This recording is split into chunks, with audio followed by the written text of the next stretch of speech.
Bismillahirrahmanirrahim. Assalamualaikum warahmatullahi taala wabarakatuh. Alhamdulillahirabbil alamin wa sallallahu ala sayyidina Muhammadin wa ala alihi washabihi wasallam. Amma ba'du.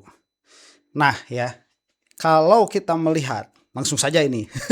Jika kita melihat keputusan pra peradilan kemarin, salah satu hal yang paling krusial secara substantif adalah kepolisian sudah sewenang-wenang. Ahli hukum Termul mengatakan tidak ada kata-kata dari hakim G30 SPKI. Ya memang gak bakalan ada. Ya masa hakim berbicara seperti itu. Hanya saja substansinya kesewenang-wenangan yang selama ini dituduhkan kepada kepolisian oleh kita terbukti. Nah, tadinya kan kita skeptis terhadap 3 lembaga pengadilan ini. Kepolisian, kejaksaan, hakim. Akhirnya dengan keputusan kemarin kita jadi punya harapan. Apakah pulih kepercayaan kita kepada persidangan? Belum. Ya, belum pulih, masih jauh kepada kata pulih ya. Karena yang tidak sesuai dengan nalar publik itu jauh lebih banyak daripada yang sesuai dengan nalar publik. Kalau Termul itu bukan nalar publik, itu nalar Termul saja. Apalagi kalau misalkan yang mengatakannya itu adalah orang-orang yang memang secara emosional memiliki afeksi terhadap Jokowi, yaitu para Termul itu sendiri yang tatkala mereka ulang tahun didatangi oleh Joko Widodo tuh YouTuber Nusantara.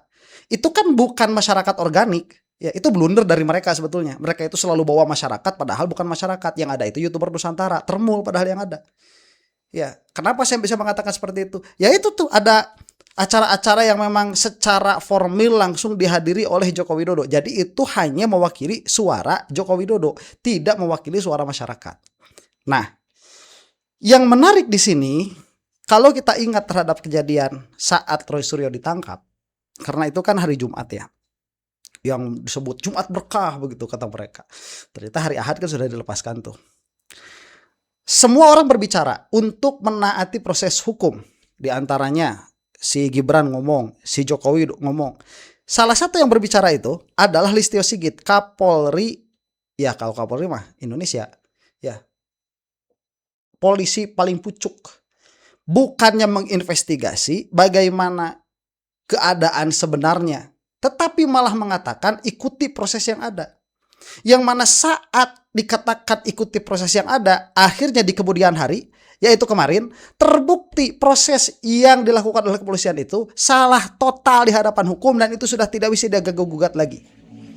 Di sini banyak yang melihat ini itu permasalahan biasa. Bukan permasalahan biasa. Ini adalah soal yang besar. Dan bukan hanya saya yang melihat ini adalah permasalahan besar. Di antara Anda juga saya yakin ada yang melihat bahwa ini adalah permasalahan yang sangat urgent di dalam tata kelola hukum negara Republik Indonesia. Bukan hanya kita berarti dalam hal ini yang melihat itu, termasuk di dalamnya adalah Pak Ugro Seno.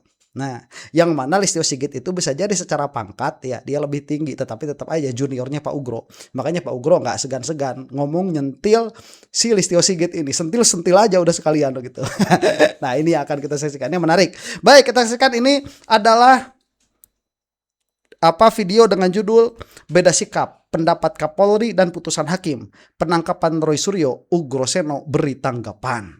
Nah, karena memang Kapolri dan hakim berbeda, Kapolri bilang ikuti persidangan, ikuti proses hukum, tapi hakim menyatakan proses hukumnya ini cacat karena kepolisian sewenang-wenang. Berarti di sini jelas polisi dalam hal ini Kapolri tidak sama pandangan hukumnya dengan hakim, yang mana yang menang pasti hakim. Dan ini menunjukkan kebobrokan di dalam kepolisian itu sendiri. Tidak harus not to mention ya, kemarin ada 3 orang polisi yang dengan sangat berat hati kita mengatakan mereka gugur saat sedang menggerebek bandar narkoba. Mau apa itu? Ya, itu kesalahan kepolisian juga tuh. Ini kita saksikan sekarang Pak Ugro. Ini kan sempat beredar ya, Sigit ya wajar dia sebagai Kapolri pasti membela kan lembaganya, bahwa Sigit sempat terucap bahwa mengatakan Kapolda itu sudah benar ya kan dalam mentersangkakan, dalam menangkap, dalam proses pengendalian semuanya itu loh. Nah, menurut Bapak saya sebagai mantan Kapolri apa itu Pak? Bagaimana Pak?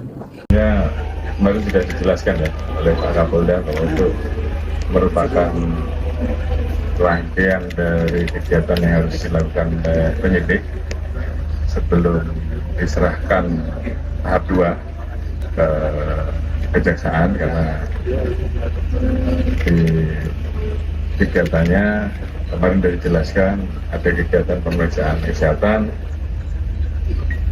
pemeriksaan administrasi untuk memastikan semuanya dalam kondisi baik sebelum diserahkan ke kejaksaan.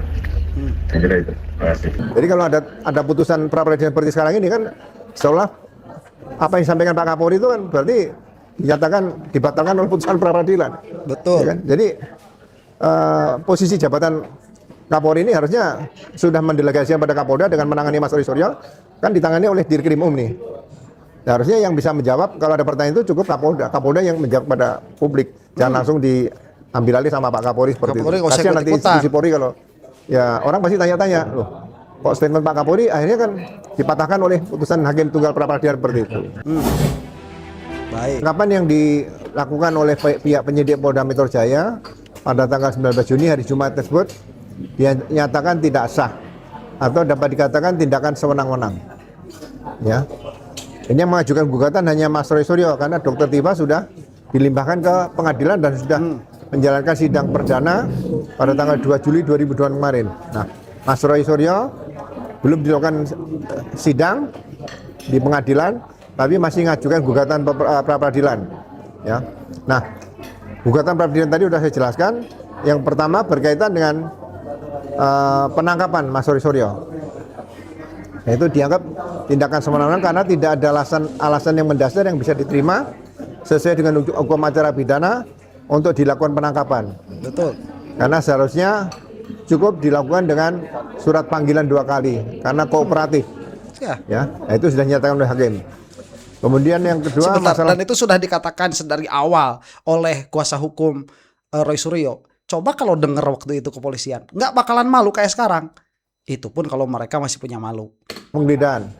Nah, penggeledahan juga sama. Seharusnya surat izin ketua pengadilan juga dinyatakan tidak berlaku lagi karena surat izin pengadilan tersebut untuk penggeledahan ya itu sudah masuk dalam berkas perkara yang dilimpahkan ke kejaksaan.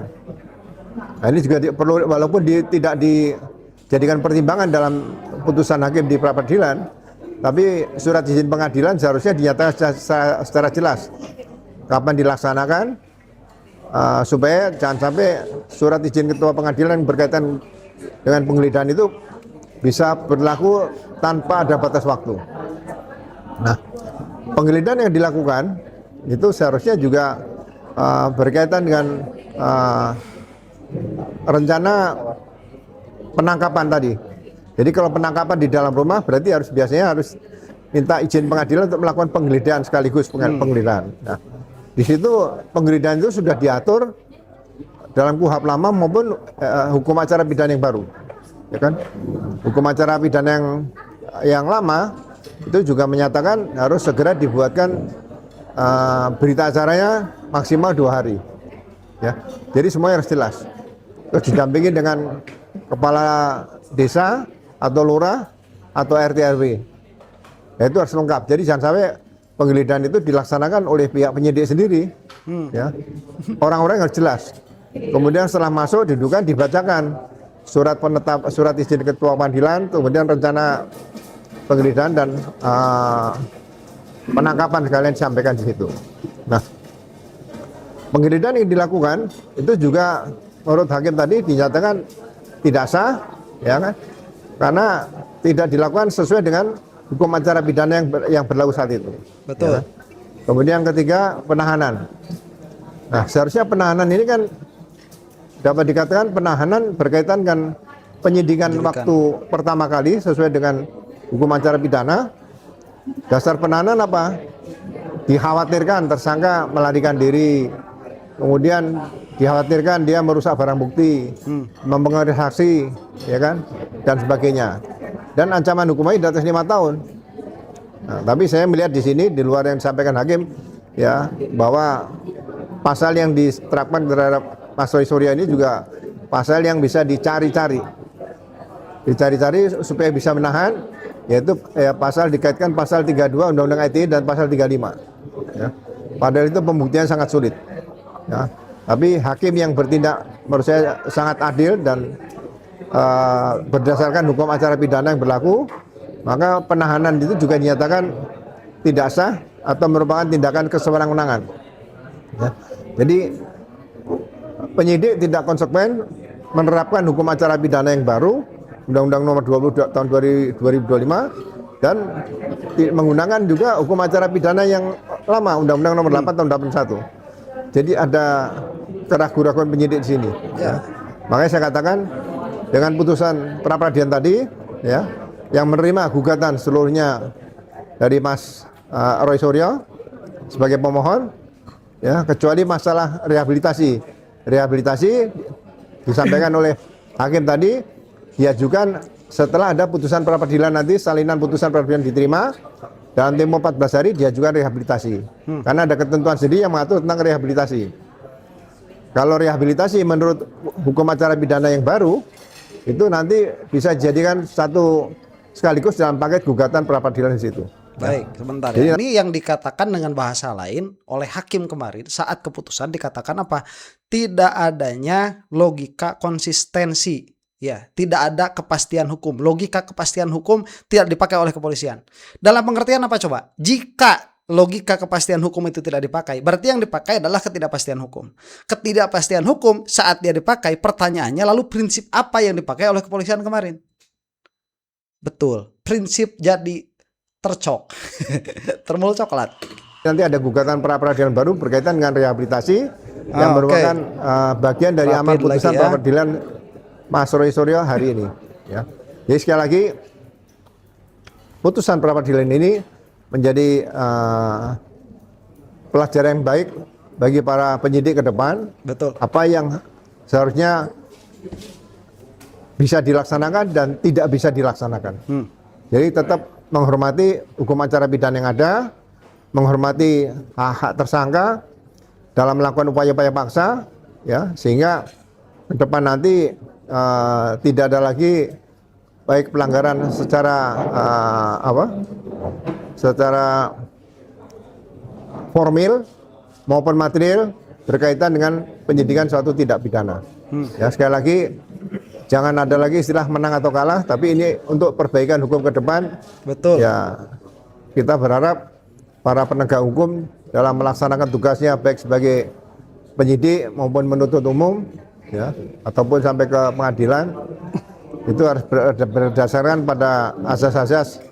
Yang pertama adalah kaitan rasionalitas. Ya, jangan membuat analogi-analogi tentang hukum acara pidana atau hukum pidana lah. Betul. Hukum acara pidana atau hukum pidana harus diartikan secara eksplisit apa yang ditulis dalam undang-undang tersebut. Kemudian yang kedua, kurangi emosional. Ya. Ini bisa ditangkap, ini bisa ditahan. Di mana saat bisa menangkap dan di mana saat bisa menahan itu artinya dipelajari betul dari hukum acara pidana yang menjadikan pedoman untuk bekerjanya penyidikan suatu tindak pidana. Betul. Ya. Sebentar, kemarin ini kan terlihat sekali ya bagaimana emosinya para polisi itu. Si Behudi itu ya, si BH tuh dia harus dicopot BH itu ya. Ada, jangan. Itu si BH, aduh salah saya ngomong. Ini gara-gara komentar. Kemarin ada yang bilang begitu di komentar. Itu si BH katanya ya harus dicopot BH-nya tuh. Duh, aing masalah tuh. Jadi kemana-mana pikirannya, ini mah itu si Behudi itu BH harus dicopot. Emosional sekali itu, mengatakan dari April ya, dari April mengatakan pasti bulan ini April, kan nggak ada tuh. Terus bilang nanti ya di akhir April tuh biar ada surprise. Kemudian setelah waktunya Jokowi mau ulang tahun dipaksakan untuk ditangkap. Ini sangat terlihat emosional sekali si Iman lagi. Ya, dengan mengatakan bahwa ini sudah diberikan kepada kejaksaan sudah tidak meminta lagi kelengkapan dari kita, bla bla bla. Ya, itu terlihat betul ini, kurangi emosi, ya. Kemudian juga legalitasnya itu saya katakan tadi harus jelas. Ya, kemudian transparansi itu juga harus diciptakan di situ. Ya. Betul. Misalnya tadi mau katakan mau menggeledah. Ya, apa sulitnya menghubungi lurah atau kepala desa? Apa susahnya menghubungi RT atau RW? Tidak perlu langsung masuk rumah. Oh, cukup ada satpam satu masuk. Tidak perlu. Karena ya saksi, 2 orang saksi juga harus dihadirkan di situ. Saksi yang netral ya. Nah, seperti itu. Jadi masuk dulu, yang pemilik rumah disampaikan, ditemui dulu. Ini ada tindakan seperti ini surat-surat yang lengkap dibacakan ya. Apalagi nanti KUHP yang baru loh, hukum acara pidana yang baru. Pada saat selesai mengaksanakan penggeledahan di satu rumah misalnya gitu, itu langsung dibuatkan berita acara penggeledahan dan ditandatangani saat itu oleh pemilik rumah, oleh tersangka, ya, oleh keluarganya, oleh kepala lingkungan atau kepala desa atau lurah, ya, oleh RT RW. Ini lebih sulit, ya. Jangan dicari alasan-alasan yang mendesak, itu tidak masuk mendesak kalau hanya memanggil atau menangkap lah. Katakan mau di pelimpahan tahap kedua kepada kejaksaan seperti itu. Tadi hakim juga menyatakan seperti itu ya.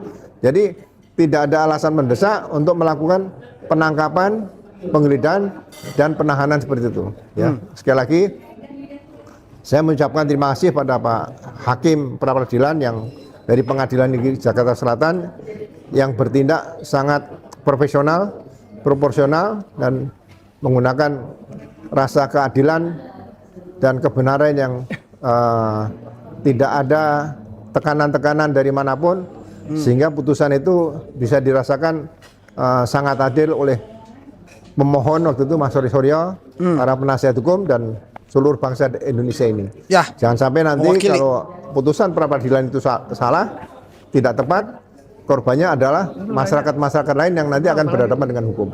betul. Itu saja yang bisa saya sampaikan. Sekali lagi, mari kita ikuti rencana, mungkin ada tahap pra peradilan berikutnya sebelum nanti sidang berkas perkara Mas Roy Suryo. Pak, pengalaman Bapak sebagai penyidik ataupun Bapak pernah mungkin terlibat dalam pra peradilan di pihak termohon dan pemohon.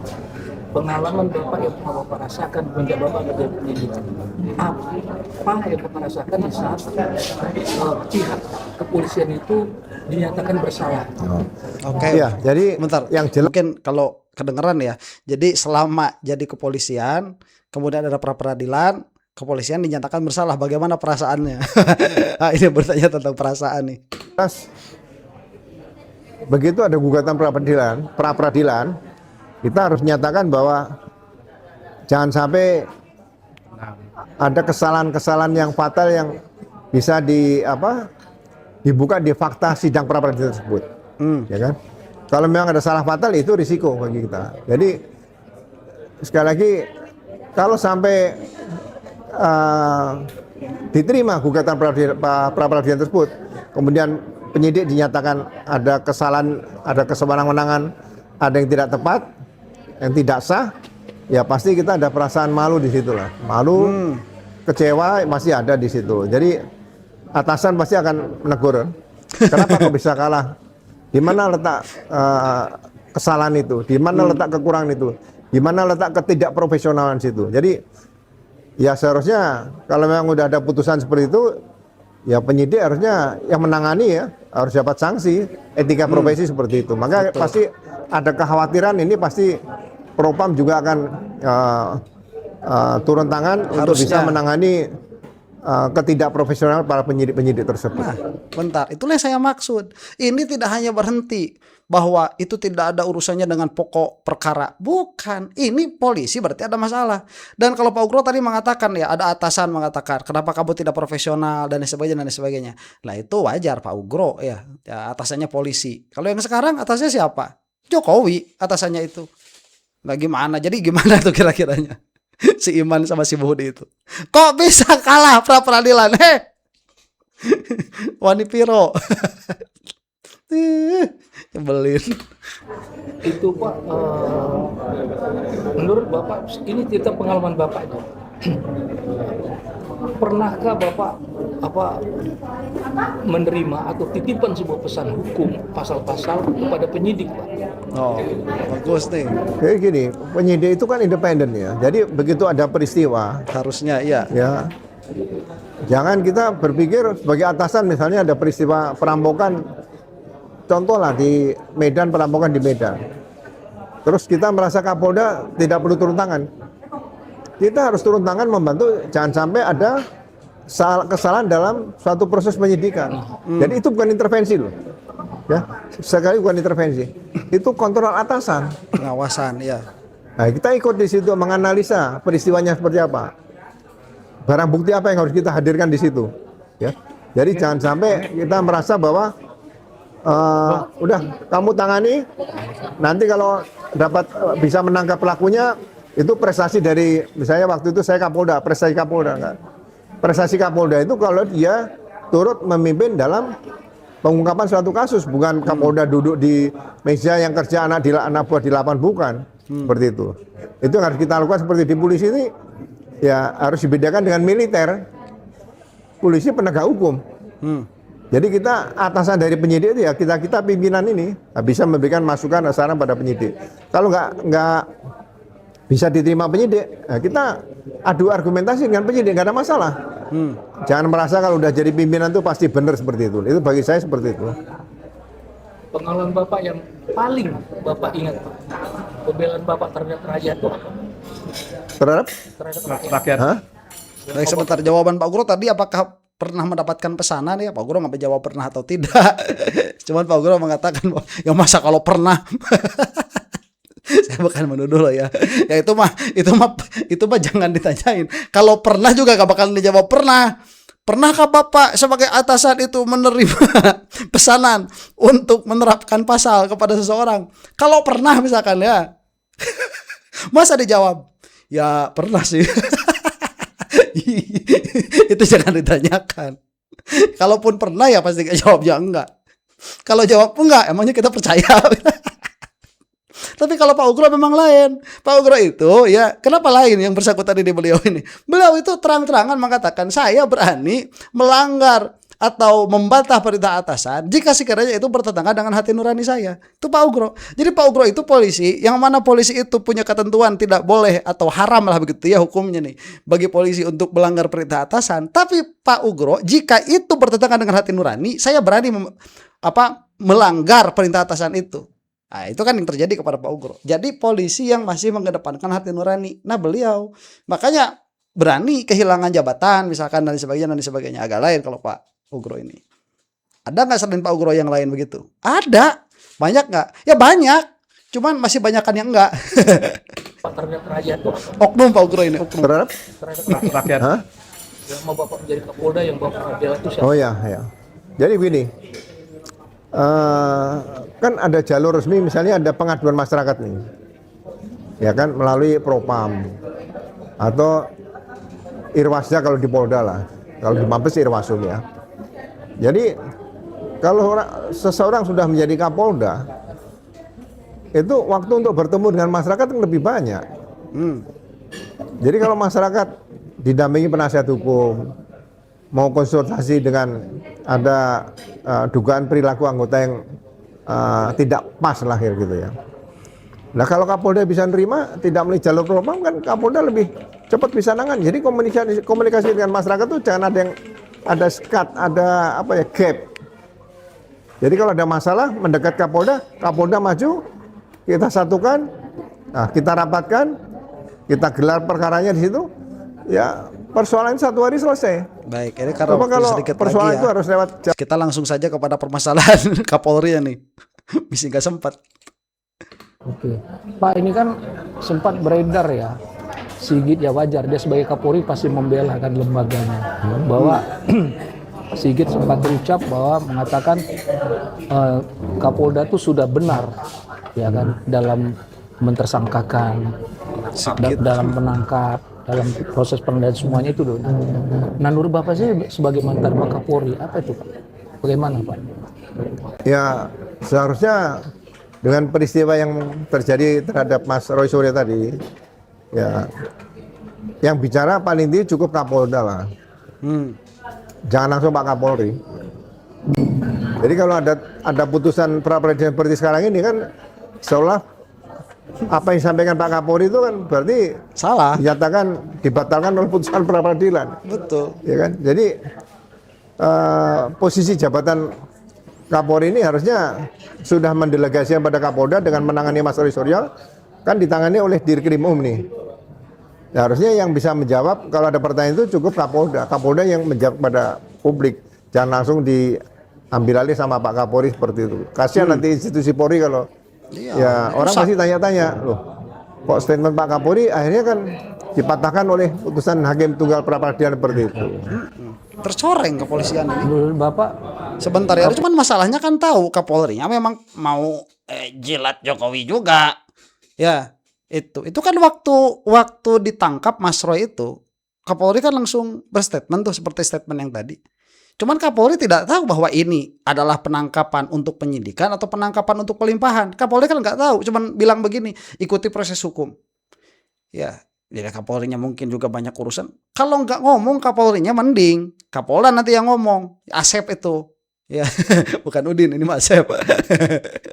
Asep itu yang ngomong. Kan nggak bakalan ribut juga. Maksudnya dalam pengertian bahwa Kapolri nggak bakalan ke bawah-bawah. Tapi dalam permasalahan ini karena memang dia itu pengen dapat kue juga, ya ada andil lah mengatakan ikuti proses hukum yang berlaku.